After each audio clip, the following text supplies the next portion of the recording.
This is Season 5 of The Score, the Team Roping Journal's podcast, where we cover the roping industry from top to bottom. This is where the team roping world talks. We talk through tough subjects, we talk big wins, and we talk real issues affecting the community. I'm your host and editor of the Team Roping Journal, Chelsea Shaffer.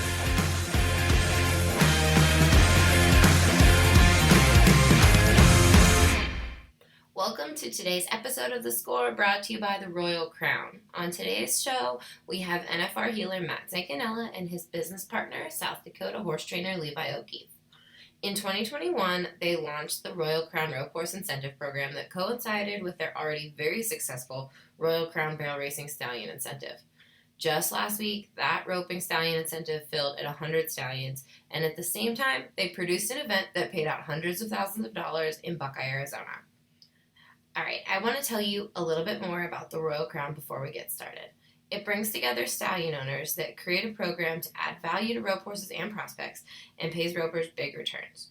The Royal Crown paid out more than $285,000 in its first year, and of that, $35,949 went to stallion owners, with another $35,949 going to breeders, and the rest of the owners and riders just at that 2021 Rock Springs event. The Royal Crown offered $70,000 in added money at the American Rope Horse Futurity Association events throughout the year, just as added incentive money at those events that were already happening on top of those events' added money. So this year's main Royal Crown event is going to be August 9th to 14th in Rock Springs, with a heading and heeling futurity, a heading and heeling derby and maturity, as well as a breakaway roping futurity and an open futurity for horses that are not Royal Crown eligible. I mean, you can show Royal Crown horses in the open as well, but any horse can go with the open futurity. So they're going to release payout details in the coming months, but you can bet with these incentives being completely full that all that money is going into these futurities. So it's going to be a lot of added money at these cool events. The Royal Crown season kicked off in Buckeye, Arizona on February 13th. They had big money added for the 4-year-olds, for the 5 and 6-year-olds, and for the 7 and 8-year-olds, as well as the open horses and the calf horses and the breakaway horses. They're going to produce an event May 6th through the 9th in Waco, Texas. Those details are forthcoming at royalcrownrace.com. All right, so without further ado, I'm going to let you listen to Matt Zancanella and Levi O'Keeffe tell us more about this program. Hey everybody, we are here with Matt Zancanella and Levi O'Keeffe of the Royal Crown. And today I really want to talk to you guys about the whole program, how it started, and how it's serving ropers. So, welcome. Thanks. Yep. Thank you, Chelsea. Absolutely. Thanks, Matt. Now tell me, go back to the very beginning. How did the Royal Crown come about, and what was the reason, and how did you two become partners on it? How the Royal Crown came about is I've been breeding horses for 10 years prior to this, and we had us about 20 good moves, 25 good moves, and I had my stallion in a lot of different stallion incentives, and I was having to pay $250 usually a colt to keep them eligible for these incentives. So I was, every year on average paying $6,500 to $7,500 a year for my colts to be eligible for different incentives, and my amount of payback on what I had spent, which we didn't win a lot, but we won some, with our colts, and it just didn't feel like that I was getting much back for what I was investing. And I see a lot of these different incentive programs where I feel like there's no way to tell how many colts have been nominated into those programs. So there's really no way to tell how much money these incentives are taking in.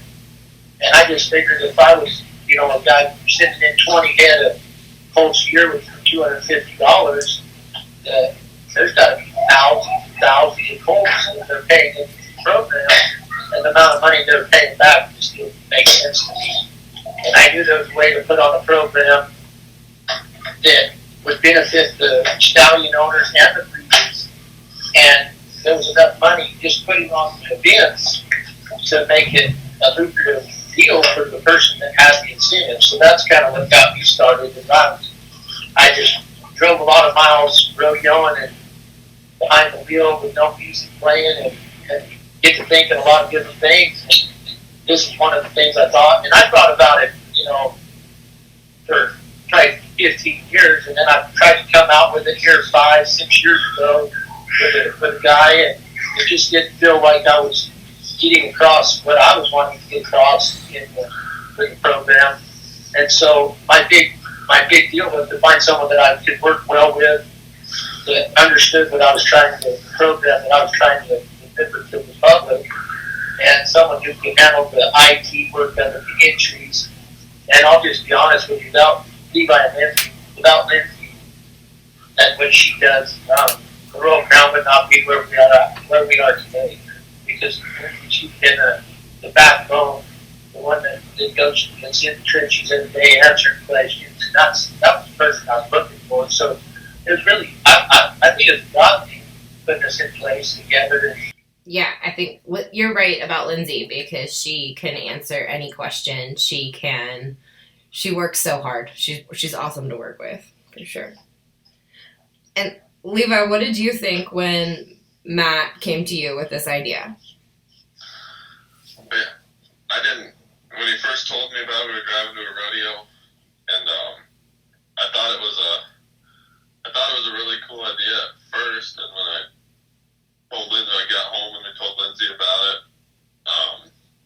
she wasn't totally about it the first time.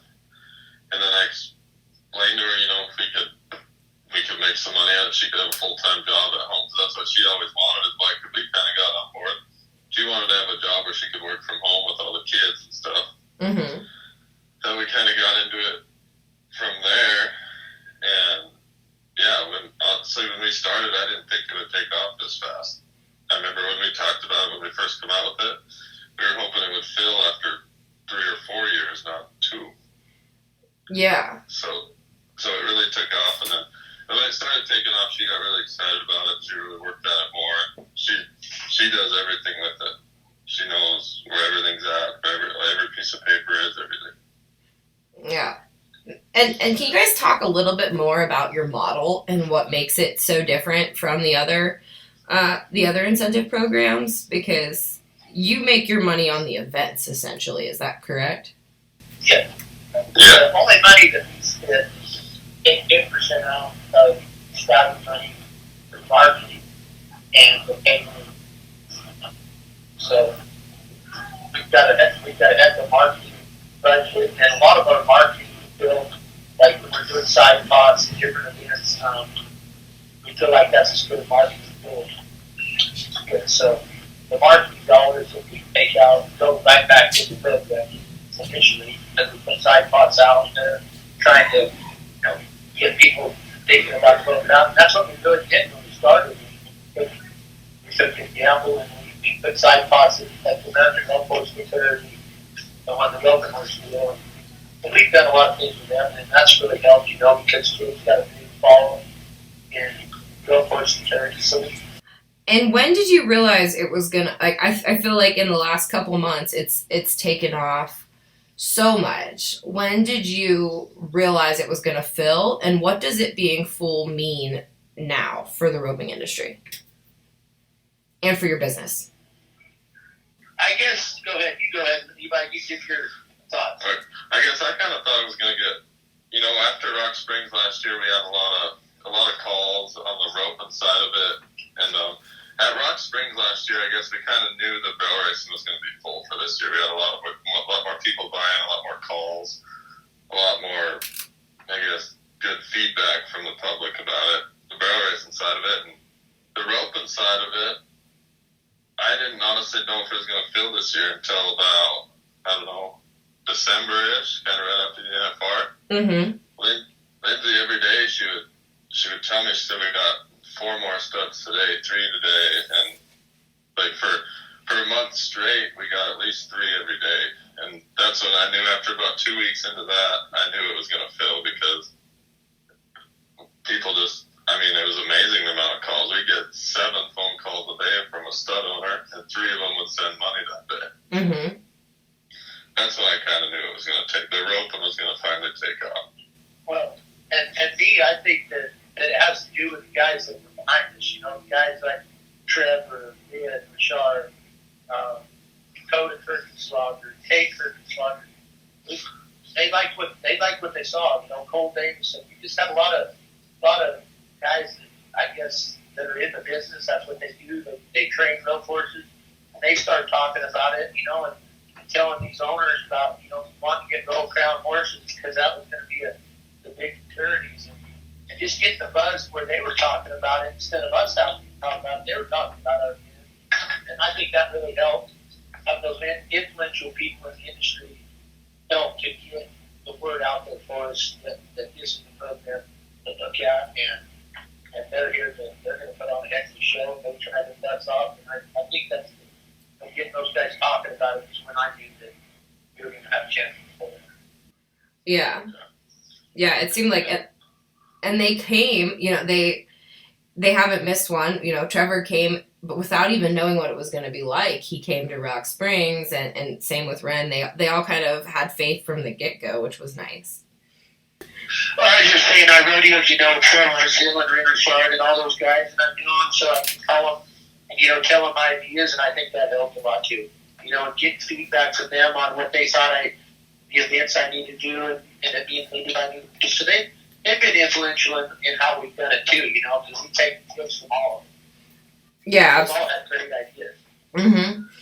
Yeah, so with this year, what are some of the things that you learned at Buckeye that you want to then change for Waco, that you want to do for Rock Springs? What has the learning curve been on putting on these ropings? I think the learning curve, every event we do, we come up with a new idea. I think in Waco, we're going to try to introduce and run our limited and intermediate by itself. We're not going to run it under the main 6 and under class. We're going to run them off by themselves. We're going to really push that and try to get them more money. Give another place where someone like these guys that own these horses can ride these horses. If they're paying Dakota to ride a horse, and he can show it in one class, and the owner can come show it in another, we're really going to push that route. Oh, that's cool. That'll be different. And then you split the 4-year-olds off. How did that thought process come about?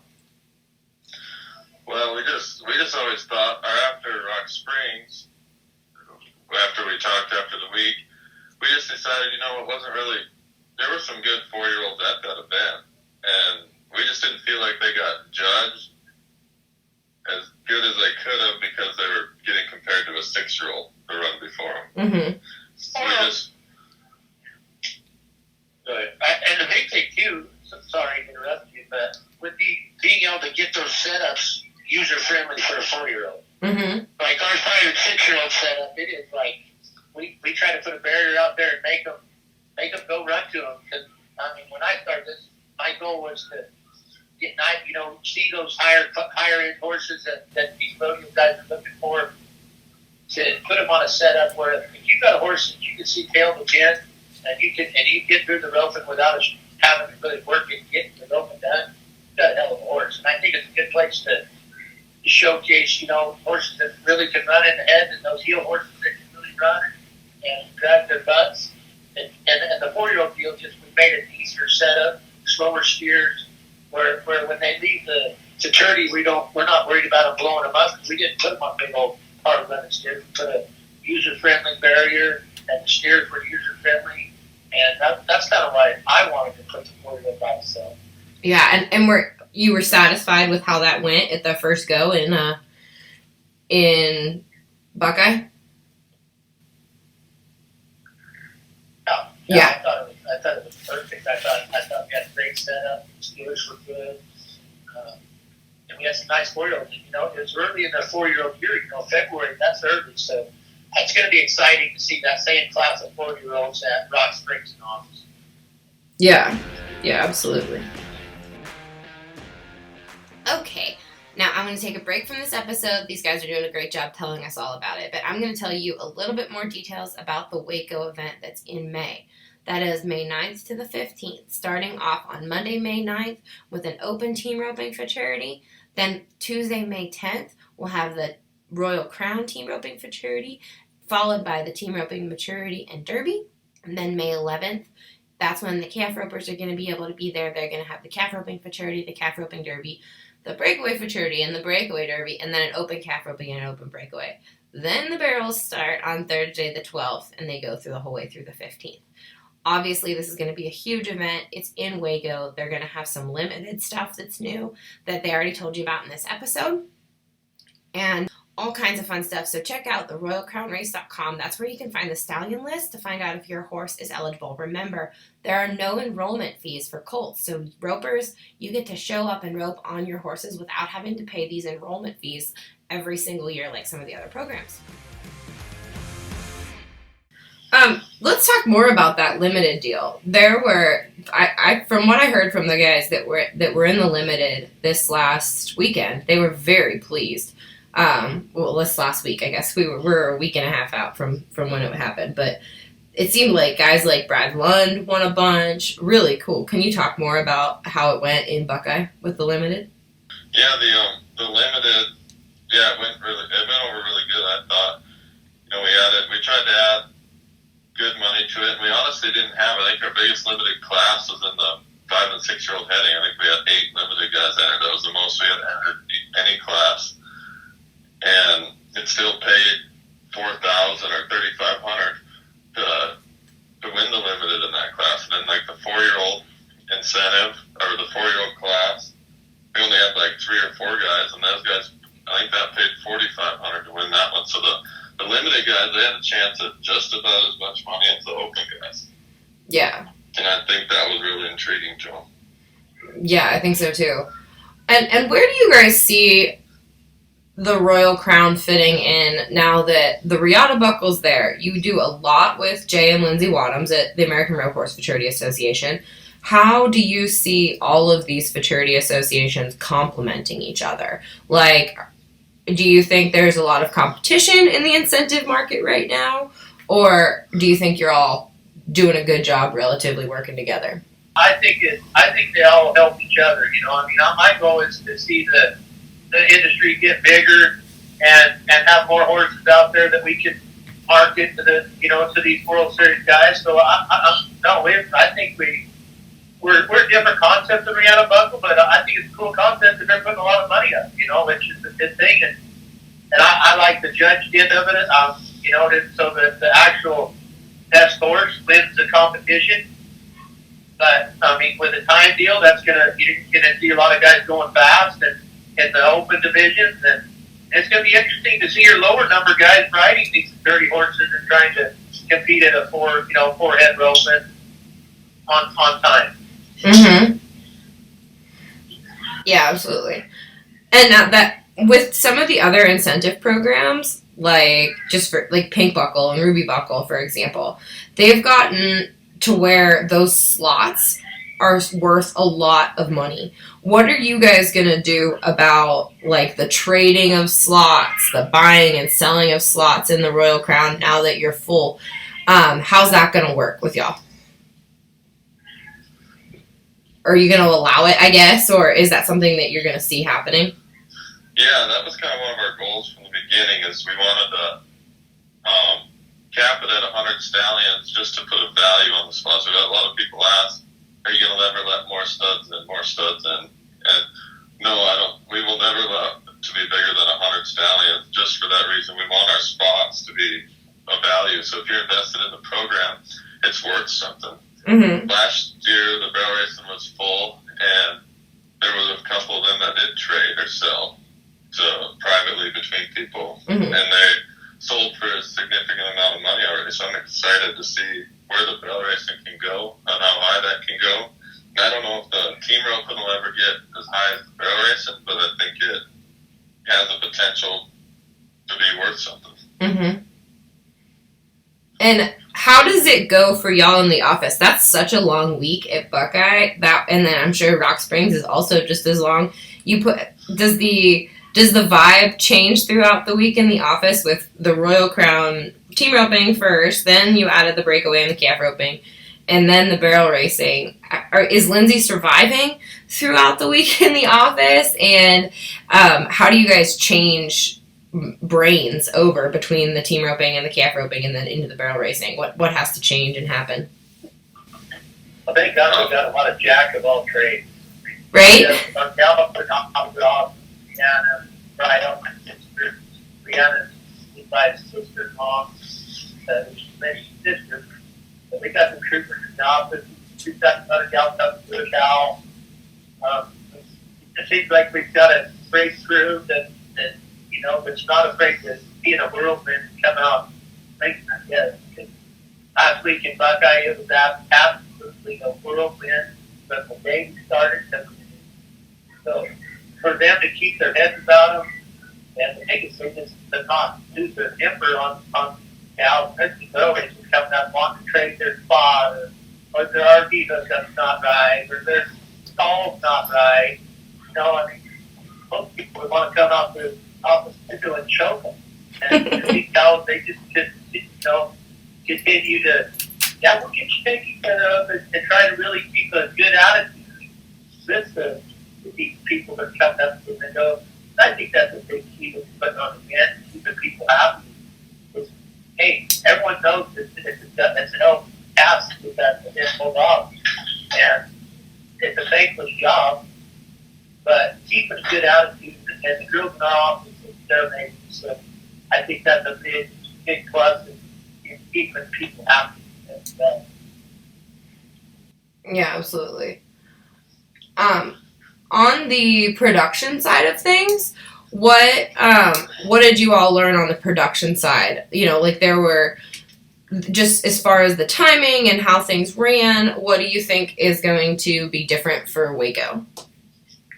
The first thing we're going to do is, the team roping has been like a new adventure for all of us, getting a program built to add up all the scores. Because we got to average our scores too. That's something else we do a little different. We had to take our 3 judge scores, add them together, divide by 3 to come up with your final score.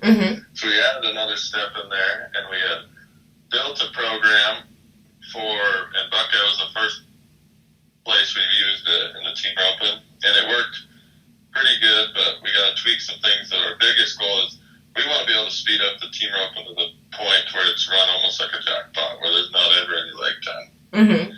And I think we're getting closer all the time now that we got a program built. We just got to tweak a few things, make some things faster.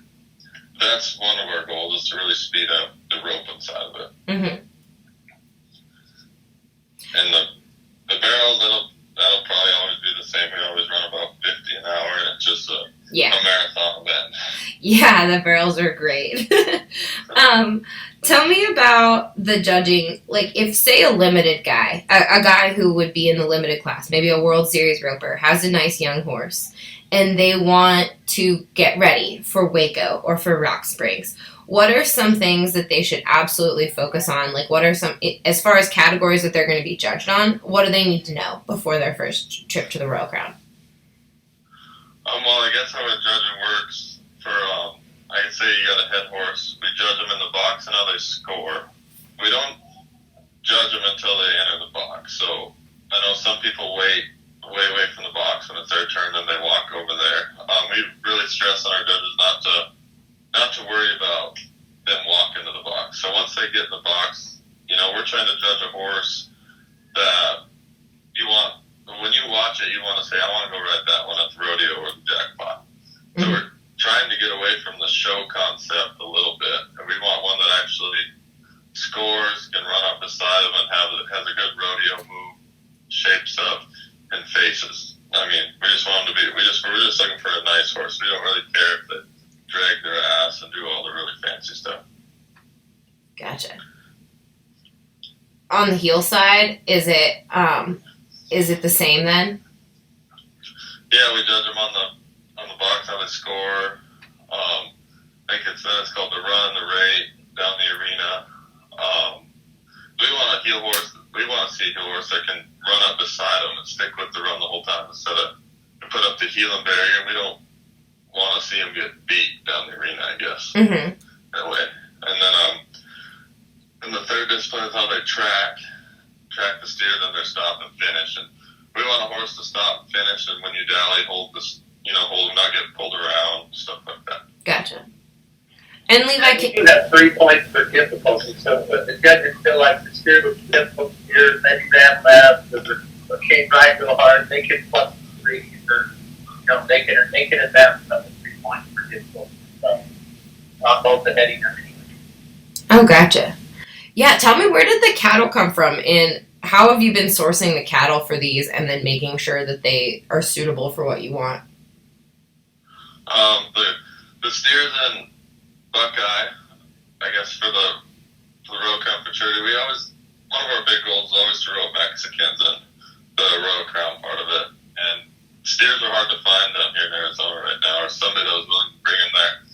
But we had Cole Cooper, who works for Wade Tibbetts. They told me they had that one strong set of Mexicans, so that's where those come from. And I was glad we had those for there. And then Dylan Mundorf, he's going to supply the rest of them at Rock Springs and then Waco. Oh, good. Good to know. Absolutely. Now, tell me, just for anybody that might be confused, you all have that different element of the junior-senior stallion program. Can you explain that in layman's terms, so if folks are curious how that works? having a junior stallion, it's so hard to promote a junior stallion. And so what we did is we added the junior stallion appointment where a junior stallion be underneath the senior stallion until that junior stallion has colts that are old enough to compete.